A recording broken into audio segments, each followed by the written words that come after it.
Hello guys, আজকের এই ভিডিওটা দেখার পর তুমি যদি সিদ্ধান্ত না নিতে পারো গেমিং কমিউনিটিতে কাকে সাপোর্ট করতে হবে আর কাকে সাপোর্ট করতে হবে না, তাহলে আমি তোমাকে বলবো যে কাউকে হ্যাকার বলা এবং না বলার অধিকার তোমার নেই। আর এই ভিডিওর লাস্টে গেমিং কমিউনিটির সবচেয়ে বড় দুজন রোস্টার অর্থাৎ আই এম সজীব এবং অ্যাডভান্সকে নিয়ে আমার দুইটা কথা থাকবে, সেটা কিন্তু অবশ্যই তোমরা মনোযোগ দিয়ে শুনবা। তো চলো আজকের এই ভিডিওটি স্টার্ট করা যাক। তো এইবার এসে আমাদের মোবাইল লেজেন্ড M1NX এর কথা। যদিও M1NX কোনোভাবে স্বীকার করতে চাচ্ছে না সে একজন হ্যাকার, তবে তুমি যদি আই এম সজীব এবং অ্যাডভান্সের রিসেন্ট আপলোড করা দুইটা ভিডিও দেখো তাহলে তুমি ইজিলি বুঝে যাবে কিন্তু M1NX ও কিন্তু একজন হ্যাকার। আর M1NX এর হ্যাকার তার যথেষ্ট প্রমাণ কিন্তু আই এম সজীব এবং অ্যাডভান্স কিন্তু তার ভিডিওতে দিয়েছে। তবে M1NX কিন্তু কোনোভাবে সেটা স্বীকার করছে না, সে বলতেছে যে বর্তমানে সে কিন্তু হ্যাক ইউজ করে গেম প্লে করতেছে না। তো সবকিছু বাদ দিয়ে আমি তোমাদের প্লাস আই এম সজীব এবং অ্যাডভান্সকে একটা প্রশ্ন করতে চাই, আমাদের এই ফেয়ার গেম প্লের উপর রোস্টিং ভিডিওটা কেন আমাদের গ্লোবালি যাচ্ছে না? আই মিন কেন তোমরা হোয়াইট ট্রিপল ফোর XFF কিংবা মরো ট্রিপল সেভেন মতো এত বড় বড় ইউটিউবাররা যে হ্যাক ইউজ করে গেম প্লে করে এটা কেন অডিয়েন্সকে বোঝাচ্ছ না? এইসব বড় বড় ইউটিউবাররা যদি হ্যাক ইউজ করে অডিয়েন্সের মাথাটা নষ্ট করে রেখে দেয় তাহলে বাংলাদেশিরা কিংবা ইন্ডিয়ান প্লেয়াররা কেন করবে না? দেখো ভাই, ভালো ভালো গেম প্লে দিয়ে কিংবা ভালো ভালো কন্টেন্ট দিয়ে যখন কেউ সাপোর্ট পাবে না, অপোজিটে দেখবে যে হ্যাক নিয়ে গেম প্লে করার পর বড় বড় ইউটিউবাররা সাপোর্ট পাচ্ছে, তাহলে কেন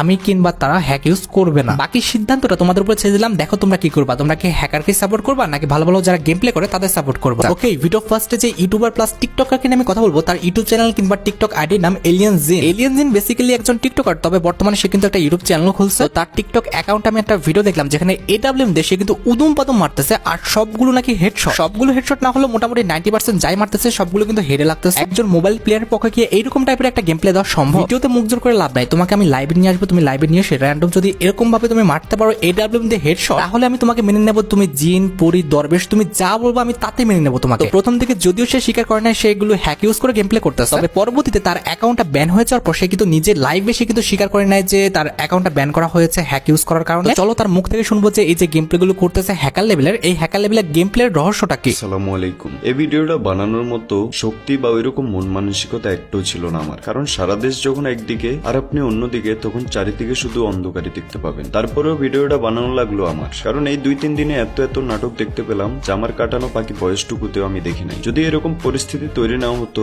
হয়তো বন্ধু নামক স্বার্থপরদের চেনা হতো না আমার। যাই হোক, ভিডিওটা বানানোর কিছু কারণ আছে, আমি আস্তে ধীরে সব ক্লিয়ার করে বলতেছি। প্রথমে আমি আবারও ক্ষমা চাচ্ছি আমার হয়ে অন্যদের কাছে, গালি খাওয়া মানুষদের কাছে। আপনাদের আমি কি দিয়েছি জানি না, তবে আপনারা আমাকে দিয়েছেন মানসিক শান্তি, দিয়েছেন মন খুলে কথা বলার সুযোগ, দিয়েছেন আপন মানুষদের চেনার সুযোগ। আজীবন কৃতজ্ঞ রইব আপনাদের কাছে। এবার কথা বলা যাক প্যানেল নিয়ে। প্যানেল আমি ব্যবহার করেছি এবং তার ফলস্বরূপ পেয়েছি আইডি ব্যান হওয়ার মতো একটা মহামূল্যবান উপহার। আমার আইডির পেছনে 2 লক্ষ টাকারও বেশি অপচয় হয়েছে, সেই আইডি ব্যান। তার মানে কি চলতেছে আমার মনের ভেতর একটু হলেও বুঝতে পারতেছে। তো এখানে তো আমার আর কিছু বলা নাই, সে কিন্তু নিজের মুখে বলল যে সে হ্যাকার, সে প্যানেল ইউজ করে খেলতে মারে। তোমরা যদি আজকে ফেয়ার গেম প্লের উপর সাপোর্ট দিতা তাহলে তারা কিন্তু এরকম ফালতু ভিডিওগুলো কিন্তু দেওয়ার সাহসই পেত না। আর নাইম আলমের মতো এরকম সত্যিকারী লেজেন্ড প্লেয়ারদের তোমরা কখনোই হারাতো। ওকে, এবার আমাদের লিস্টে 3 নম্বরে যে ইউটিউবার রয়েছে সে হচ্ছে ইটস কাপো ভাই। যদিও এই লিস্টে আমি ইটস কাপো ভাইকে আনতাম না, তবে ইটস কাপো ভাইয়ের অ্যাকাউন্টটা কিন্তু ব্যান হয়েছে হ্যাক ইউজ করার কারণে। ইটস কাপো ভাইয়ের খেলা দেখে কখনোই আমার মনে হয়নি যে ইটস কাপো ভাই একজন হ্যাকার, তারপরে কিন্তু তার অ্যাকাউন্টটা ব্যান করা হয়েছিল হ্যাক ইউজ করার কারণে। তো চলো তার মুখে শুনে আসি কেন সে হ্যাক ইউজ করছিল আর তার অ্যাকাউন্টটা কেনই বা ব্যান হলো। আজকে যখন গায়না বললো যে হ্যাকিং এর কারণে তোমার আইডি ব্যান হয়েছে,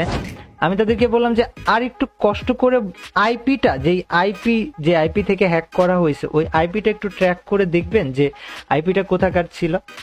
তো আইপি ট্র্যাক করে আমরা বললো যে খুলনা বাংলাদেশ, খুলনা কোথাও থেকে। আমি ফার্স্টে বুঝতে পারিনি যে খুলনা কোথায়, খুলনাতে কে থাকতে পারে বা খুলনাতে কে আছে। এমন সময় আমার সাথে লবিতে সুদীপ্ত বসেছিল, মীর বসেছিল, রক বসেছিল।